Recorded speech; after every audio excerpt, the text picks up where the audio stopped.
మన నిఖితా మందులో ఏ మందులు కొట్టినారు పెద్దయ్య? ఇదే రాజమందులు కొట్టినాము.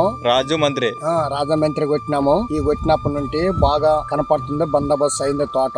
అంతకు ముందు మీరు కెమికల్ మందులు వాడేటప్పుడు తోట ఎలాగునింది? ఎంత కొట్టినా గానీ పని చేయలేదు అవి మాకి. ఇంగ్లీష్ మందులు ఇప్పుడు ఈ మందులు కొట్టినప్పటి నుండి రకము బాగా అయింది, బాగా కనపడుతుంది మాకి. పూతలో పురుగు ఏమైనా ఉందా? లేదు. మొడత కానివ్వండి, నల్లి కానివ్వండి, పెయిన్ కానివ్వండి బాగుందంటే ఇప్పుడు మాకు ఇదే కావాలని చెప్తున్నాం కదా సార్. మళ్ళీ ఇదే కావాలి అని కోరుకుంటున్నారు.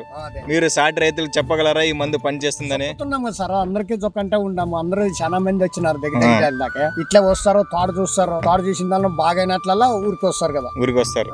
మన మాదేవన్న చెప్పాడా? మాదేవన్న చెప్పాడు. ఇది అక్కడ మైకి ఇంకా ఈ ఆయన చిన్నమంతో ఆయన చెప్పాడు. ఇప్పుడు వాడు అన్నను గానీ అంటే ఆ మనిషి గానీ ఎగిరిపోయిన మనిషిని గానీ మరి ఇప్పుడు ఆ మనిషికి 2.5 ఎకరాలకు మొదలు పెట్టి ఇచ్చాడు. మన మందులు వాడుకోండి, మధ్యలోనే వేరే మందులు వాడుకోవద్దండి. వాడితే నష్టపోతారు. కెమికల్ మందులు 3 రోజులకు ఒకసారి 2 రోజులకు ఒకసారి కొట్టాలి.